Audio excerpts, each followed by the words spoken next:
Hi everyone, welcome back. Piet and Grade here from the Purple House Wellness Center in Tasmania. Today we want to talk a little bit about heart attacks and cardiovascular disease. We recently had a client who came to us and he had suffered a heart attack, and when he was given lots of information to read to improve his health by the hospital. So when he came to us, he had all this information which is contrary to to the stuff that we tell our clients. So today we are starting with, I think it's going to be a 4-part series that we will do over every Tuesday. Peter doesn't know yet, because this is a huge topic, and so many people recently in the last year have suffered heart attacks or blood clots. It's all related, right? And so we want to give you some information that we have studied and seen in our clients how things work and what doesn't work over 20 years, by the way. So we're veterans, we've been around for a long time. So our client, he was given the information to suggest he cleans up his diet. So this is what they suggested. So they said enjoy healthy eating, and then it goes, number 1, have 2 serves of fruit and 5 serves of vegetables daily. Secondly, have whole grain cereals, bread, rice and pasta. 3, choose only lean meats and low fat dairy and low fat everything. 4, eat fish twice a week. 5, drink plenty of water. And 6, use moderate amounts of mono, poly, unsaturated oils and margarines. For example, olive oil, canola oil and sunflower oil. And always, I mean, Peter and I should be used to it, but always when we hear these kind of suggestions, we go into shock almost, like we almost have a heart attack on the spot, because what's being suggested is so toxic and so bad for your heart that this is just going to add up to another heart attack. So Pete, what's wrong with what was suggested? Do you want me, or do you want to just say what clients always tell you what they eat? Most clients come in, they say to us, I consider I have a reasonably healthy diet. I don't eat red meat, only eat chicken or fish. Don't have eggs, so I keep my cholesterol down. Have lots of raw fruits and vegetables and nuts. Buy everything fat-free or low-fat. I only use margarines. Now, that's what we've been taught. I grew up on a dairy farm, and my parents changed to margarines because the whole world was convinced that saturated fats were bad for us, and we had to use the running seed oils or margarines. Well, and the funny thing is, so when the clients say, I've got such a healthy diet, I don't know why I suffer from all this. So they tell us what they suffer from, and usually we can see it as well. So they have mood swings, gallbladder problems. They often have their gallbladder out. They have gas, bloating, reflux, diarrhea, hormonal problems, fatigue, anxiety, depression, dry and brittle hair and nails, wrinkly skin, dry skin, inflammation, and they nearly always struggle with their weight as well. So and their hormones will be up there. That's right. Like, so actually they're living in what we call the zone of misery, and yet they believe they're having a healthy diet with all the foods that Pete just mentioned and the foods that were suggested by the hospital, by the way. And the hospital or the medical will go by the food triangle, where you've got the biggest proportion is grains, fruit, veggies, carbohydrates down the bottom. Middle section is proteins. And the top section is oil. Little peak of the triangle, fats and oils. And they have, so it's the wrong fats anyway. It should be turned upside down, because everything about the food triangle is completely wrong and spells disaster. And of course the food triangle has been around since the 1970s, which is 50 years, which is like 2 or 3 generations now, and we've got epidemic of heart disease, stroke, Alzheimer, inflammation, cancer, diabetes, you name it. It's an inflammatory diet, food list. That food triangle causes inflammation. And inflammation is at the base of every disease. Including depression and anxiety. Yeah, and including heart disease. And cholesterol, or some of the good fats, saturated fats, have got the blame for it. And they are not to blame, it's the inflammation that caused by the foods from that food triangle to blame for it. So we trying to put it in a nutshell for you in 10 minutes, which is virtually impossible. But first of all, so let us break it down then. You're looking at Peter and me right now, so two human beings, and what you're actually looking at is two mountains of cholesterol and saturated fats, because every human is made up of 60 to 70% saturated fats and cholesterol, and our hormones are created from fats. Our nervous system is surrounded by fats. Your brain, if you take all the water out of it, is 70% fat. Yeah, your cell membranes, like we are literally 50 trillion cells put together, all working together. They are made, like every membrane is made of fats. So why you have to ask the question, why does the government encourage us to eat less and less and less fat and cut out cholesterol or slow down, or even the crickets that are introduced in our diet now everywhere sneakily because it's put in flour products and you don't even know you're eating it. So crickets have been introduced since January this year, and they cause your body to not absorb cholesterol. So why is there a big push to reduce cholesterol when we are mostly cholesterol and we need cholesterol for everything? All the myelin sheath around nerves is cholesterol, and that prevents leakage of the electrical current, which is prevalent in any neurological disease such as motor neurone and that's right. MS. And cholesterol is also the mother of all hormones. Like it's the mother substance, you could say. All your hormones are made from that. And if your cholesterol levels drop below 4, your chances of cancer anywhere in the body doubles. So like double, or it's like goes up by 100%, which is incredible. So nobody tells you that. So like back in the 80s, the top end for normal cholesterol was about 7.5, 7.5. Now it's less than 4. So you have to question, why is this happening? On the one hand, why the big push, and then on the other hand, we're seeing like every family is suffering heartbreak because everyone is losing family members who suffer a lot first. It's not a nice way to end your life either, and it's happening younger and younger. So this is just, we want you to think and question everything, especially when the science, the real science, knows that you are basically a bag of cholesterol and saturated fats.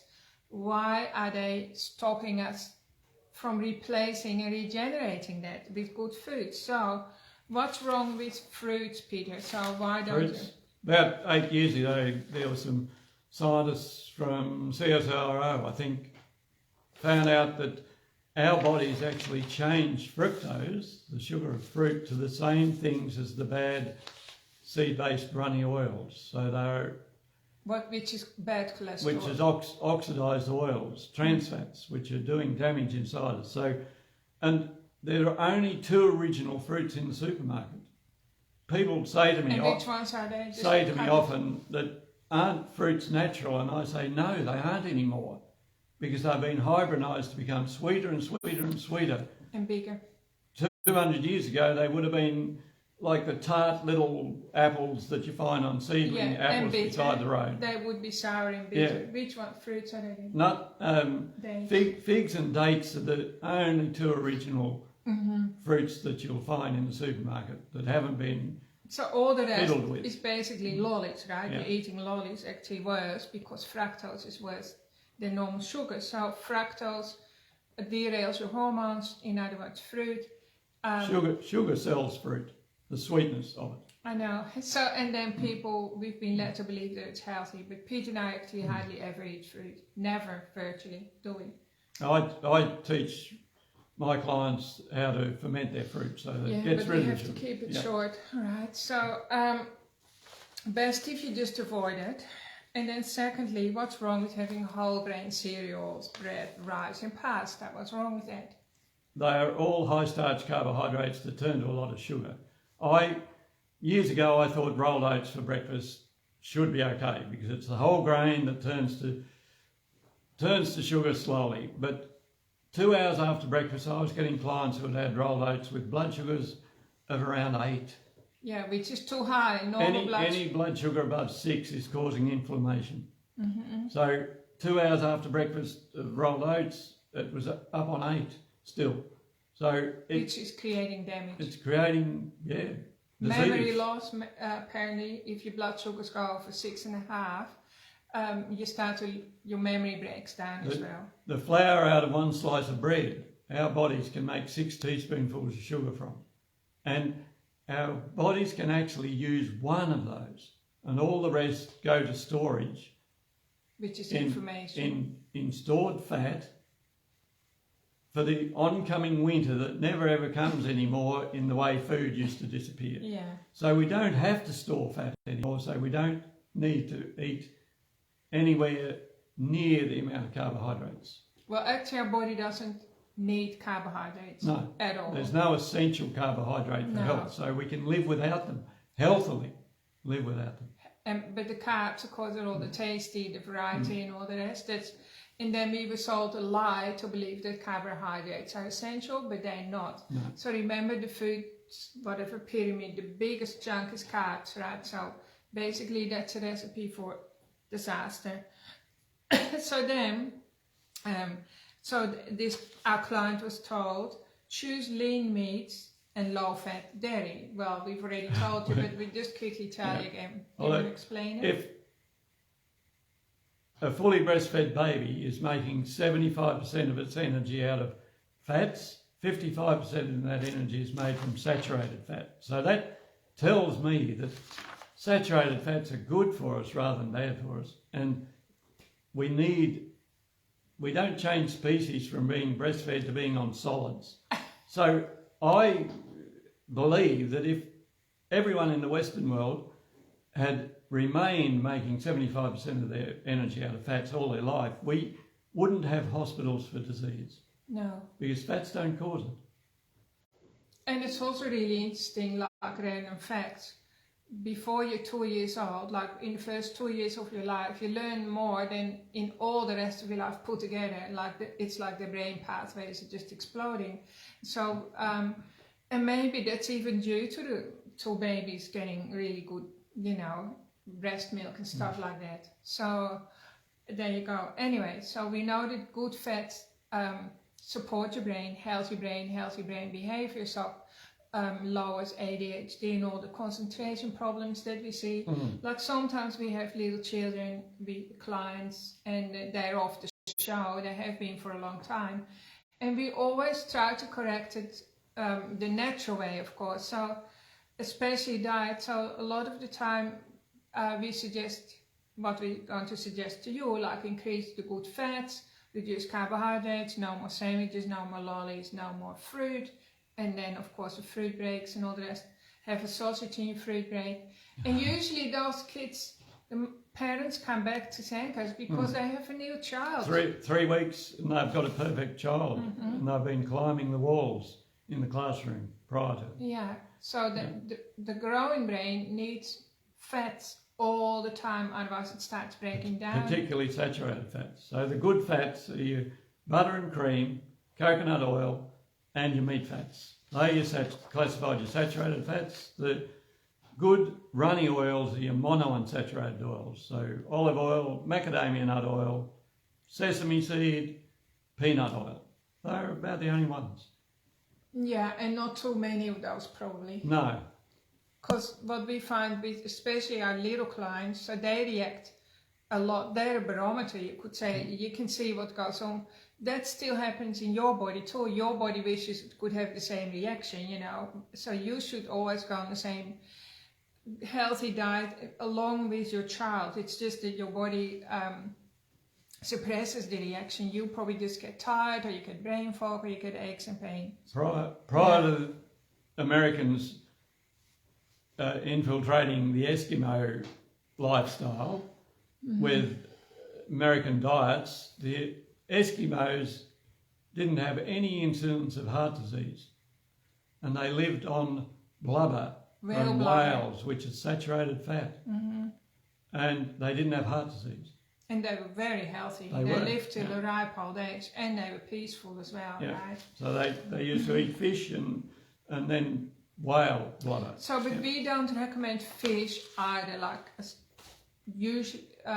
especially farmed fish is the worst food for people. Anyway, we don't really want to go into that. A lot of the fish have got a lot of toxins that the oceans have got in these days. So if you want to eat fish, eat small oily fish. Like sardines. Because the smaller the fish, the less toxins it has. The big fish have eaten all the little ones and got all the toxins. But particularly farm fish, steer clear of. Well, I had a client once and he had like really bad skin issues, and he thought the fish was good, like salmon and all the rest, so he was like eating salmon nearly every day. And when he stopped, I said, no, that's unfortunately you've been misinformed. So he listened and he stopped having the farmed fish, and his skin came right. And we know that the skin is your third kidney, right? It's like a filtration system. So when your liver and your kidneys are overloaded, the toxins have to come out through the skin. We often get clients coming to us as well when we tell them all about having fats for fuel. They make me feel nauseous. I can't tolerate many fats. And that's because we've clogged our livers up with too many stored fats from too many sugars. So how can you overcome that then? So the way we can unclog a fatty liver, or a liver that's full of stored fat, is by eating fats for fuel. Yeah, so not by avoiding them. Not by avoiding them. And it makes the liver work properly if we eat fats. The liver gallbladder system will start working properly, and then to get the bile flow going, which is needed to digest the fats, we recommend people have good amounts of beet flow, which has got the nitric oxide and taurine in to dilate the biliary tubules so the bile will flow properly, which is the waste out of the body. If that waste isn't being got rid of, which it isn't in a clogged up liver, that stays floating around your body causing havoc. And you also feel nauseous. More inflammation. Yeah. So we do get it that when you increase your fat intake, for instance, you have a tablespoon of cream, or I'll just make this up, or you have a slab of butter.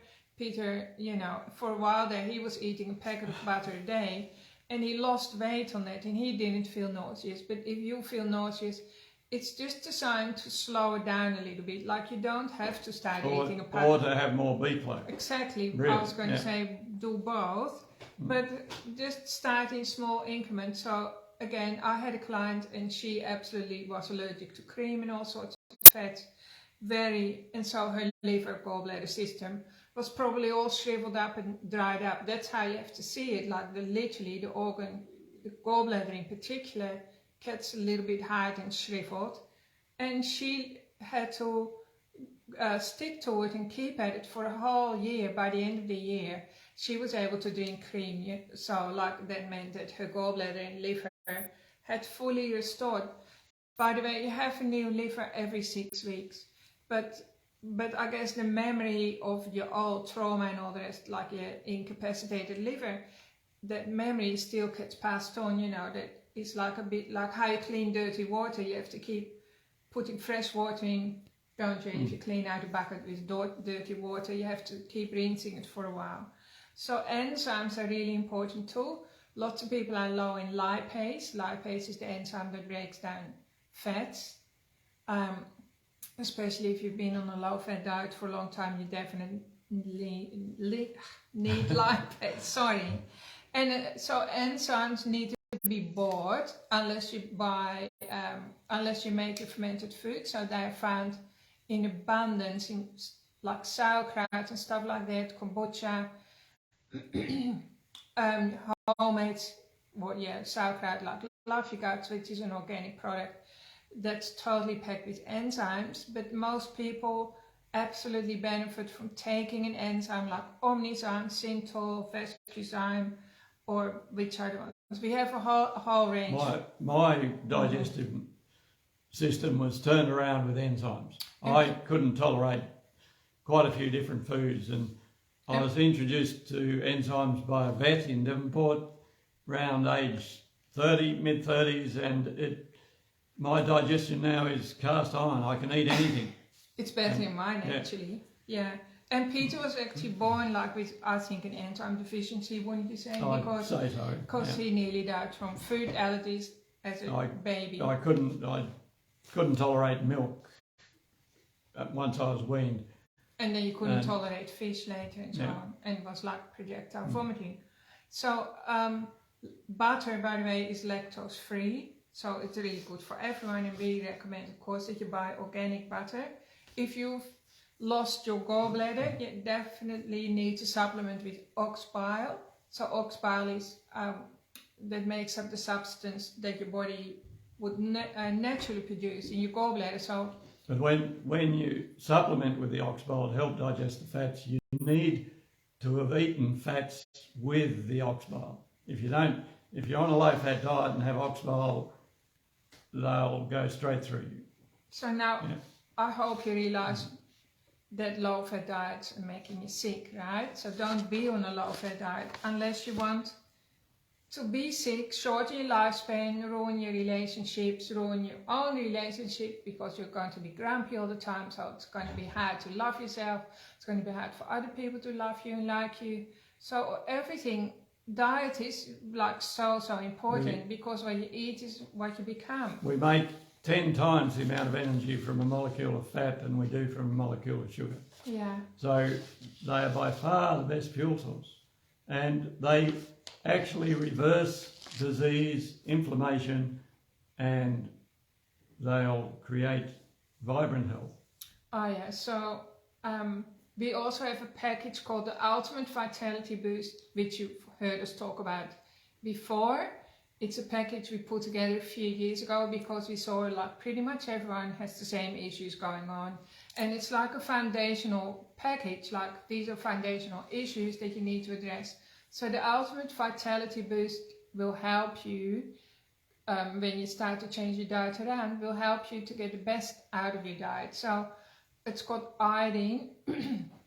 Iodine is a key mineral that is needed by every cell of your body, not just your thyroid. Every cell of your body needs to fire away properly, and it needs iodine for that. And most people in the world today are iodine deficient, happy. Secondly, it's got beet flour, of course, which is the most popular product on our shelf. We sometimes run out of beet flour because everyone wants to buy it. So beet flour makes your liver, gallbladder work properly, plus a whole lot of other things. Plus it'll improve high blood pressure. It dilates arteries as well. And kidneys. Helps with kidney function. Yeah. And even helps with erectile dysfunction. We did an article on that a few months ago, because for many reasons, anyway, that's a different topic, but you can look that up if you like, or I can ask Ashley to put the link into that article. We had a lot of interest or help. People wanted help for that. And so the third thing that is in the Ultimate Vitality Boost is enzymes, a good enzyme, Omnizyme, and then the fourth one is what's called immunosymbiotic restore, which restores your immune system and your gut bacteria, and it's very, very high quality probiotics that is very durable as well. And everyone who's been on antibiotics needs to supplement with good probiotics straight away, otherwise it's going to take your body 5 years. And to be healthy, we really need to be replenishing the good gut bacteria every day. Yeah, because they get killed off. Yeah. And this is another topic. They literally get killed off by everything in our world and our lifestyle today. So I feel as if we're forgetting something, but this is probably it in a nutshell, what you say. You said there were a few more episodes. So. We'll continue next week. So we'll talk about a few other things that are controversial. So in the meantime, just start changing your diet a little bit. Toss out your grains and breads and stuff and bananas and fruits. Start looking up some nice ketogenic recipes. There's heaps on the internet. Start enjoying your meat, fats. Our grandchildren, they often, when they walk in, they want a drink of milk. cream. I don't have milk in the house. So they'll want to have a cup of cream. And I always say, yes, go for it. At least they won't be nagging me for lollies that I don't have either. I'm such a boring grandma because I don't have anything nice for them in the house, pretty much, other than leftover from dinner or soups. I'm a great one for soup, so I always have some sort of delicious chicken soup that's bone broth, bone broth and stuff like that. All right, so let us know what you think and what you struggle with, what causes you pain, and what are you confused about. Because actually, when you've had a heart attack or your partner's had a heart attack, it takes a lot of courage to go the opposite way to what you've been recommended or told to do by the doctors, right? And yet, you know deep down in your heart of hearts what works and what doesn't. You know, something created a heart attack and something is making everyone around you sick as well. So we're here to help you and feel encouraged and for you to believe in yourself. So knowing that you can do it your own way, okay? Come and see us for a diagnostic appointment. Or we can look at your blood under a microscope. Look at the live and dried bloods and do other metabolic tests that show a lot. Can tell us how healthy your kidneys whether and you're liver in and out of balance in areas. Yeah. All right. Thanks everyone for spending time with us. Hope you have a really good week and we look forward to being with you next week. Bye. Bye.